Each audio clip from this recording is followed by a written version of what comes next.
Hallo daar en baie welkom by ons weeklikse Bybelskool met die boek van Johannes. Dit is 'n groot lekker om jou te verwelkom en veral ook op hierdie dag na Sondag, eintlik die dag van Sondag wat gebeur het, maar hierdie dag na die grootste verandering in die geskiedenis nog ooit gebeur het, toe Jesus die dood oorwin het, toe hy uit die graf uit opgestaan en uitgestap het, met 'n leë krib en 'n leë kruis en 'n leë graf agter hom.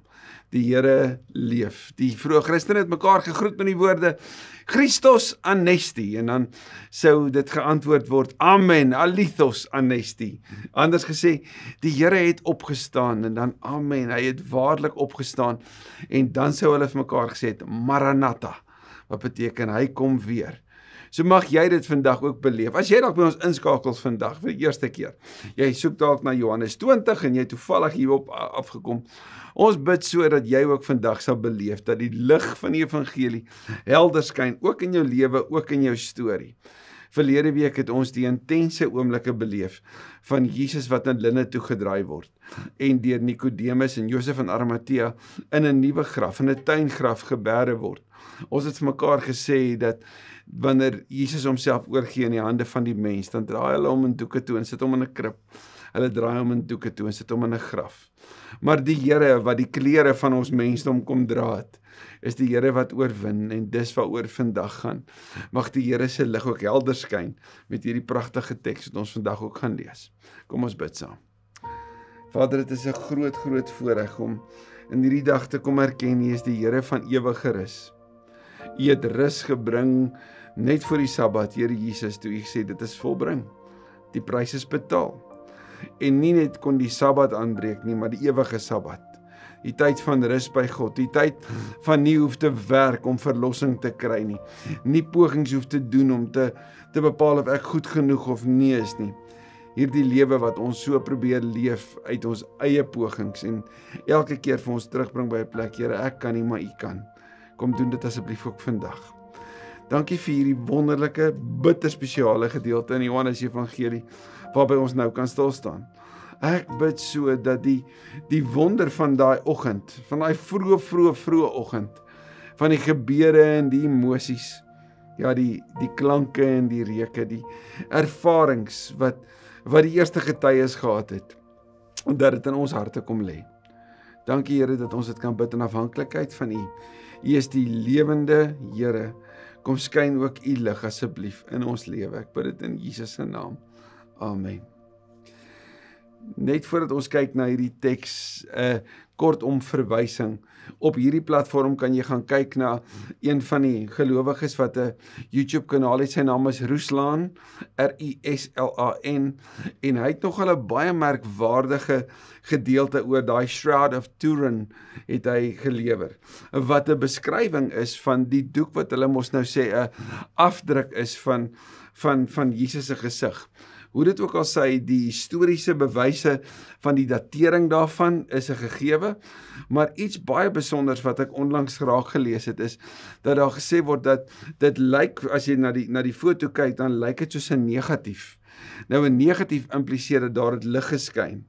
So stel jouself voor, die lig wat skyn op daai Sondagoggend en net die bewyse dat Jesus fisies opgestaan het. So dit gaan jou na 'n paar plekke toe neem en as jy die skakel wil hê, ek sal hom gaan soek vir jou en stuur net my e-pos, dan stuur ek dit soos ek altyd sê, saam met hierdie notas, stuur ek dit ook vir jou. Die belangrike is net, hierdie dag en die fisiese bewyse hiervan is krities belangrik. Vanuit die sinoptiese evangelies weet ons, Jesus is begrawe, die graf is geseël, waarskynlik 'n 2 ton klip wat ingerol is.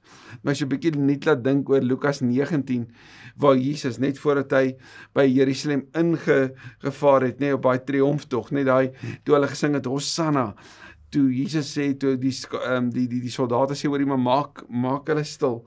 Toe sê Jesus, maar as hulle gaan stil bly, gaan die klippe dit uitroep.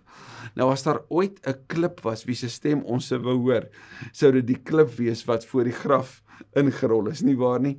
Wat sou daai klip nie alles vir ons vertel, van wat presies gebeur het daardie Sondagoggend nie?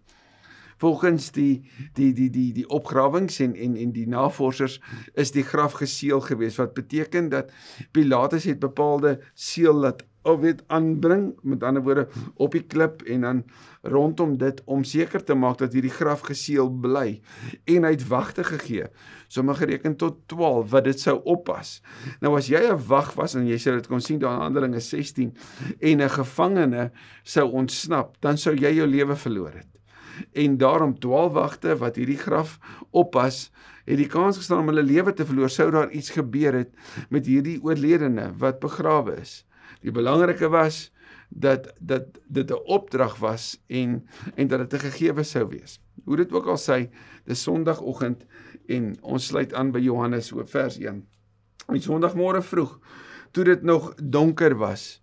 Nou as jy saam met ons gereis het van die begin af, of dalk redelik onlangs deel geword het, sou jy weet dat die woorde van lig en donker, hemel en aarde, goed en sleg, geloof, ongeloof, hierdie wat ons kan beskryf as teenstellings of anti-language, is so eie aan die Johannes Evangelie, maar dis ook omdat dit vir ons die kontras tussen God se familie, hierdie piktografiese teologie, soos Prof Jan van der Walt dit beskryf, God se familie en die aardse familie beskryf.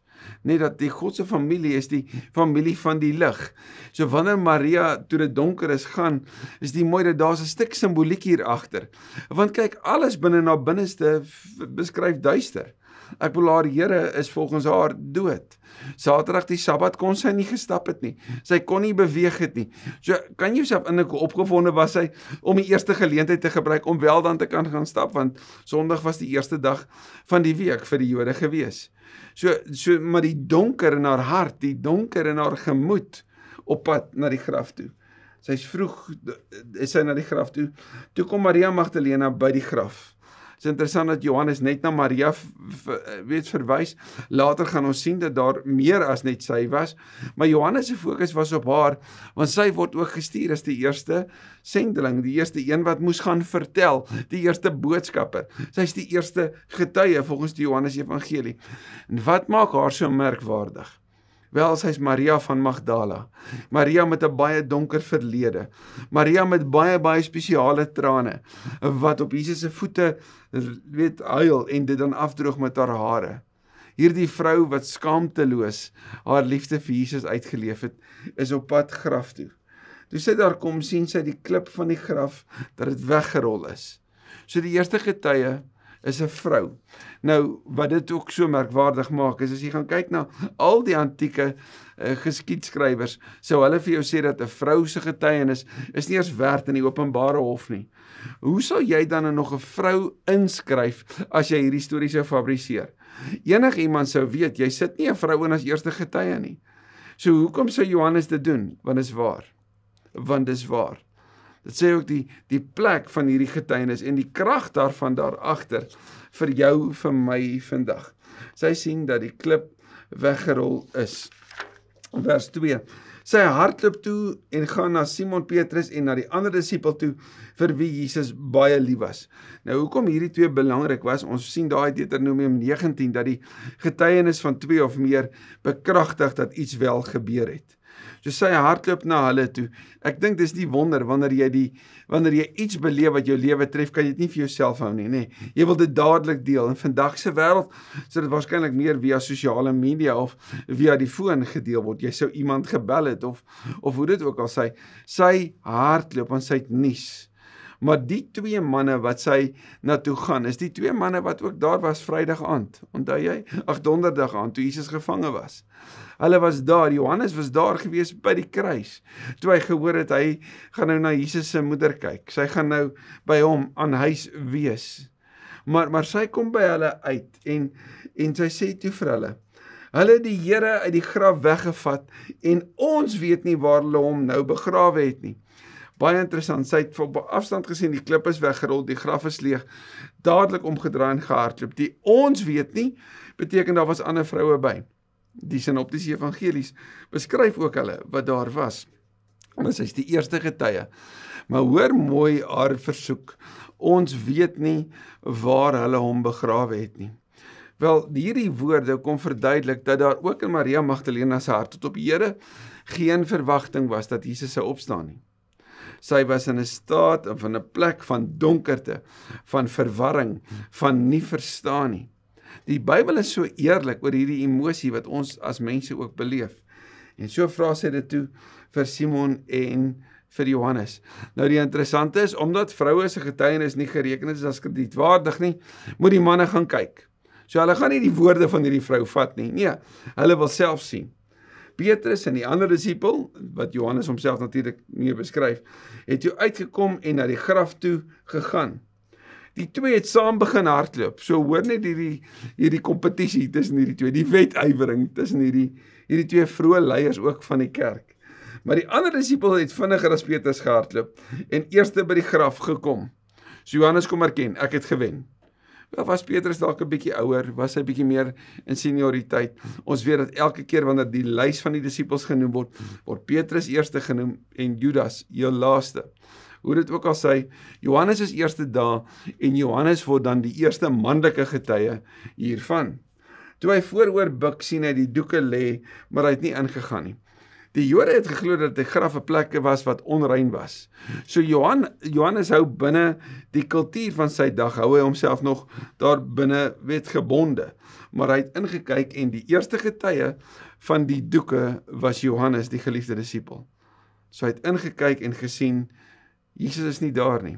Nou, as jy hierdie teorie net so nou vat, dat Maria sê hulle het hom gevat en hom op 'n ander plek begrawe, as jy sy liggaam sou steel, sou jy nie die doeke afgehaal het nie. Onthou jy nog in Johannes 11, Lazarus het uitgekom met die linnedoeke nog om hom? Hoe sou jy iemand se liggaam steel, die wagte omvergooi, die klip wegrol en dan nog die moeite doen om die doeke op te rol en dit daar te plaas? Heel duidelik is daar iets bonatuurliks hier aan die gebeur. Iets het gebeur. Nou het Simon Petrus ook daar aangekom en hy het in die graf ingegaan. En Petrus is nou op hierdie oomblik so oorweldig deur die oomblik dat reinheidsgebruike tel nie nou vir hom nie. Op hierdie oomblik nou doen hy eers en dan dink hy. Hy stap in en hy sien toe die doeke daar lê. So ons het nou al 3 getuies dat Jesus opgestaan het, nê, dat die graf leeg is. Ons het Maria Magdalena, Johannes die geliefde en natuurlik vir Petrus. Hy sien die doeke daar lê, ook die doek wat om Jesus se kop was. Nou hierdie doek was gemaak gewees of geplaas gewees om die kakebeen in plek te hou. As jy al ooit die hartseer realiteit gehad het van om iemand te sien wat nie meer by ons is nie, dan sal jy weet dat die kakebeen is geneig om te val. Nee? En om dit in plek te hou, om hierdie persoon se postuur as dit ware so te hou en so neer te lê in die graf, sou die kopdoek daar gewees het. So die doek het nie by die ander doeke gelê nie, maar was eenkant afsonderlik opgerol.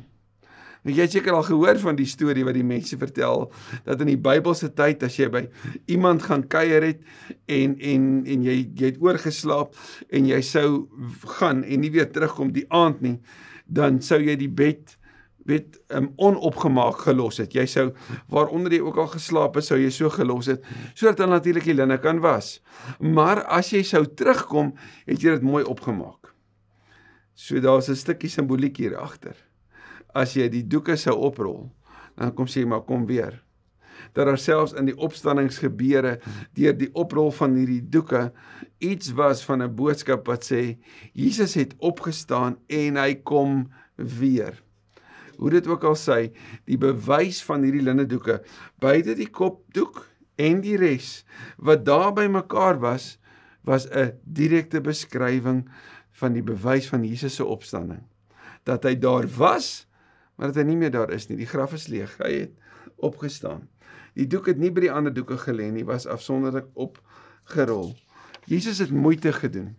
Hoor mooi, hy het moeite gedoen om seker te maak dat die eerste getuies sou raak sien wat hier gebeur. Sou nadink oor wat hier gebeur. Hulle het die bewyse gehad, die baie besondere linnedoeke. Sommige sou reken dat daai linnedoeke van waarde was, dit saam met die baie duur, olies en speserye wat gebruik was, omdat jy toe Nikodemus dit daar aangebring het. So as jy dit sou steel, sou jy verseker dit gevat het. Maar dis agtergelaat. Jesus is nie gesteel nie, hy het opgestaan. Daarna die ander disipel wat eerste by die graf gekom het, ook ingegaan. So nou is Johannes ook vry van dit wat hom eers teruggehou het. Petrus het ingegaan, nou gaan Johannes ook in, en hy het dit ook gesien en geglo. Onthou jy Johannes 9 is 'n verhaal van die blinde man wat geglo het en toegesien het? Hoor net hierdie. In hierdie geval, albei hierdie manne oorweldig deur wat hulle aanskou het. Maar Johannes sê iets het in sy lewe gebeur. 'n week later gaan daar iets in die lewe van 'n ander disipel gebeur, wat ook gesien het en geglo het. Hoekom is dit belangrik? Want vir jou en my staan ons op die skouers van hulle wat fisies daar was. Petrus het dit selfs in sy briewe skryf. Ons het dit self gesien, met ons eie oë was ons daar, ons het dit beleef. En die getuies van hulle wat fisies daar was, wat dit fisies aanskou het, en hoe dit hulle lewe vir altyd verander het, dis juist waarin die kredietwaardigheid van die woord vir jou en my ook lê.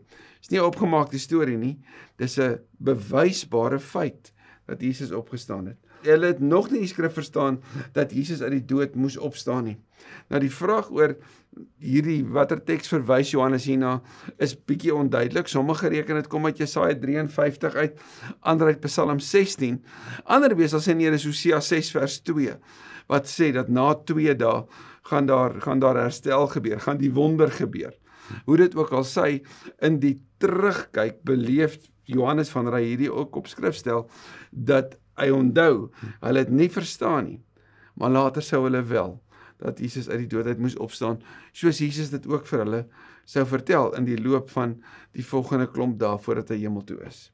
Daarna het die disipel weer huis toe gegaan, en die vraag vir myself was, waar was huis vir hulle gewees?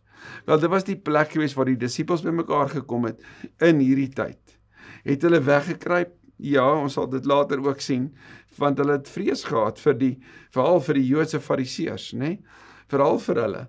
Maar hulle was bymekaar gewees. So huis was tuiste en hulle is terug daarheen waar al die ander disipels was. Maar wat ons sal sien is, ook in hierdie dag is Jesus besig. Wel, eers is hy besig daar in die tuin, maar daarna dan gaan stap hy, is hy op weg, saam met Klopas en sy vrou. Onthou jy? Gaan kyk 'n bietjie Lukas 24. Vers 11, maar Maria het buite by die graf bly staan en huil. Hierdie is 'n beskrywing van baie diep, intense rou. Haar Here, volgens haar kennis, is dood. Haar Here is weg. Verlies op verlies. Totaal oorweldig in hierdie bitter vroeë oggenduur in die donker van haar gemoed. Huil sy. En onthou, hierdie vrou se trane is kosbaar. Daar's iets baie spesiaal in haar trane. Dit word oor Jesus se voete gehuil en nou word daar oor Jesus gehuil. Terwyl sy huil, het sy vooroor gebuk om in die graf in te kyk. So hier's haar eie oomblik, haar eie belewenis van die opstanding. Toe sien sy 2 engele met wit klere aan daar sit, waar die liggaam van Jesus gelê het, een waar die kop en een waar die voete was. So hulle is daar op die plek waar hy neergelê was. En die mooi van die 2 engele is, weer eens die getuienis van 2 of meer bevestig dat dit waar is. Tweede, dit wys vir jou en my, daar's 'n bonatuurlike gebeurtenis wat hier afspeel. Derde, onthou jy wat Jesus gesê daar in Johannes 1? Hy het gesê in Johannes 1 vers 51, en julle sal die hemele oop sien. Ek bedoel, die mooi van hierdie oomblik is, die hemel is oop, en daar's kontak tussen hemel en aarde hier, want die engele is hier. En sy sien die 2 engele daar in die graf. Engele, Maria, baie onwaarskynlike getuienis, né, op so 'n Sondagoggend. Hulle vra toe vir haar, mevrou, waarom huil jy?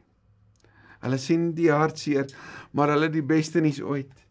Sy antwoord hulle, omdat hulle my Here gevat het, en ek nie weet waar hulle hom nou begrawe het nie. My Here, 'n beskrywing van haar persoonlike oortuiging, haar persoonlike geloof.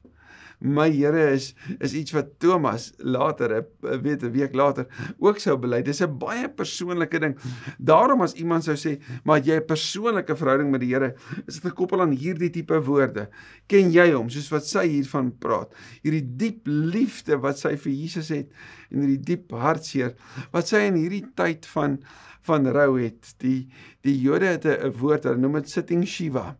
Nou sitting Shivas kom uit Job se vriende, daai 7 vriende, hy vriende van hom, wat vir 7 dae saam met hom net in rou gesit het.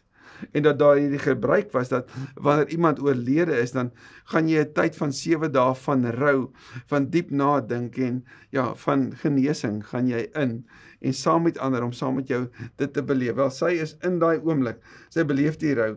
Nadat sy dit gesê het sy omgedraai, en kyk net mooi, na 'n belydenis, van ek weet nie waar my Here is nie, het sy vir Jesus daar sien staan, maar sy het nie geweet dat dit hy is nie.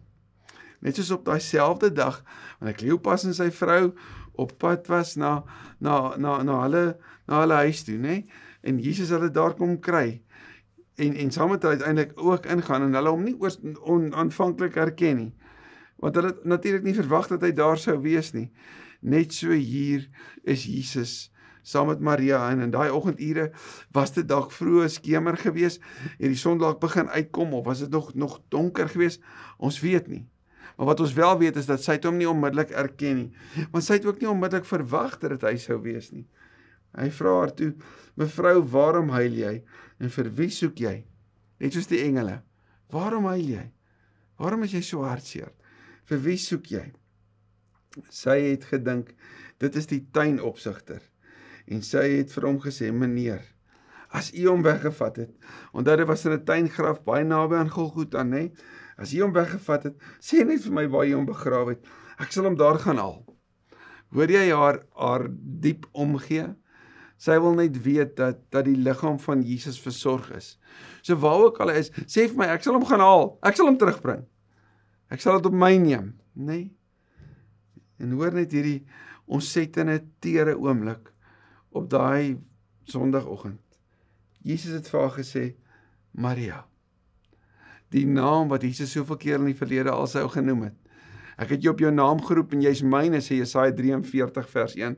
Maar hier kom sê Jesus dit vir haar. Maria. Sy draai na hom toe en sê toe in Hebreëus vir hom, Rabboni, dit beteken leermeester. Nou Rabboni is 'n Arameese term wat uit die wêreld van Galilea, waarvan Jesus en Maria vandaan kom, sou beteken my leermeester. Net nou het sy vir die engele gesê, my Here. Nou noem sy hom my leermeester. Onthou jy Johannes 13:14, Here noem my julle Here en julle leermeester, en julle is reg, want ek is dit. Hier weer haar belydenis, Rabboni, maar kan jy jouself indink die trane, die oomblik van besef, net soos wat daai 2 Emmausgangers beleef het. Dis die Here, dis hy. Ek vermoed sy sou nie net daar gestaan het nie. Sy sou dit uitgeskree het, die stilte van daai oggend sou gebreek geword het met die woorde van Jesus wat leef, Rabboni, en ek vermoed sy het na hom toe gehardloop en hom vasgeklou. Want hoor die volgende vers. Jesus sê toe vir haar, moet my nie vashou nie, want ek het nog nie na die Vader toe opgevaar nie. Hier beskryf Jesus die familie van die Vader as 'n plek van sy herkoms en as 'n plek van sy tuiskoms. Dat hy vanuit die Vaderhuis gekom het, né? Filippense 2 vers 5 tot 11. Dat hy die trappe van vernedering afgetrap het tot aan die dood, ja, die dood aan die kruis. En nou is hy besig om die trappe terug te klim as dit ware. God het hom verhef, en hy het 'n naam gekry wat bo al die name is, dat in die naam van Jesus gaan elke knie buig en elke tong bely. Hy is die Here. Jesus is op pad. Daar's 'n tyd tussen die opstanding en die hemelvaart, daai 40 dae wat voor lê. En hy het nog 'n pad om te stap. En hulle moet dit weet. So hy sê vir hom, moet nie my vashou nie. My reis is amper klaar. Maar gaan na my broers toe.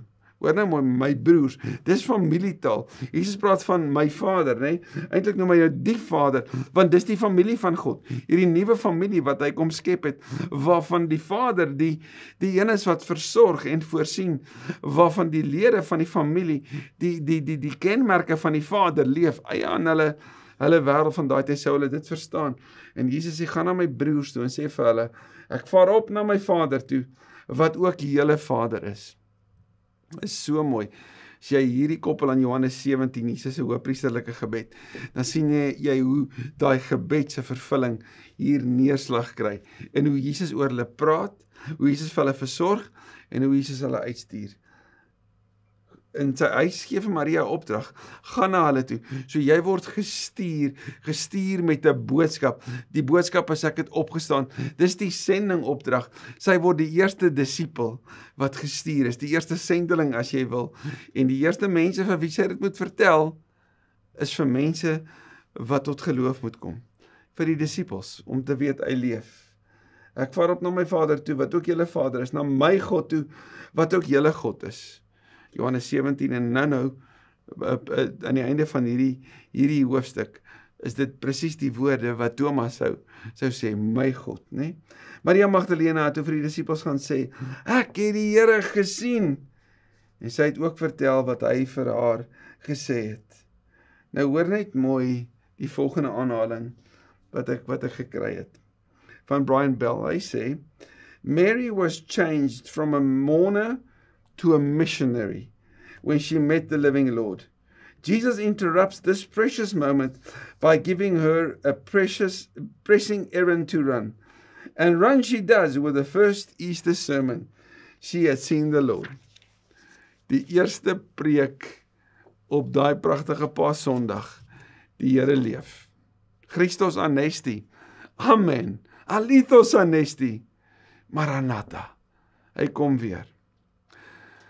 Mag die lig van die Paasboodskap, wat van Kersfees af herhaaldelik vir jou en my vertel is, die lig het gekom.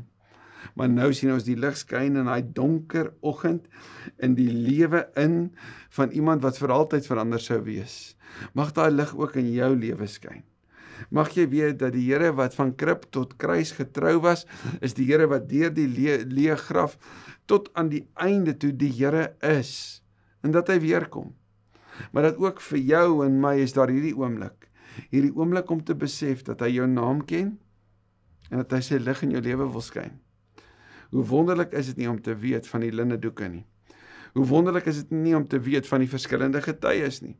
Hoe wonderlik is dit nie om te weet dat Paulus in 1 Korintiërs 15 dit so duidelik maak het daai Sondag nie gebeur nie, was alles wat ons doen waardeloos. En is ons trouwens die bejammerenswaardigste van alle mense. Maar Jesus het opgestaan. En omdat hy opgestaan het, het dit alles verander. Nee, hy is nie net uit die dood uit opgewek, soos 'n Lazarus wat met linne kleed, met sy grafdoeke nog aangeloop het nie. Nee, hy is die Here wat sy doeke opgerol het en wat weerkom. Dankie Here vir hierdie ontsettende mooi stilhou plek, ook in ons reis met U, met Johannes Evangelie. Hy is die Here wat opgestaan het, en vandag wil ons bely dat U die Here is. En ek wil bid, Here, dat U wat die Vader van die familie is, ook U kinders vandag sal kom aanraak met hierdie goeie nuus. Dat ons harte sal warm word soos Maria's in daai oggend. Dat ons trane sal verander in trane van blydskap, soos wat Openbaring ook vir ons sê in hoofstuk 21. U maak alles nuut. Kom doen dit asseblief ook vandag. Bid dit in Jesus se naam. Amen. Amen.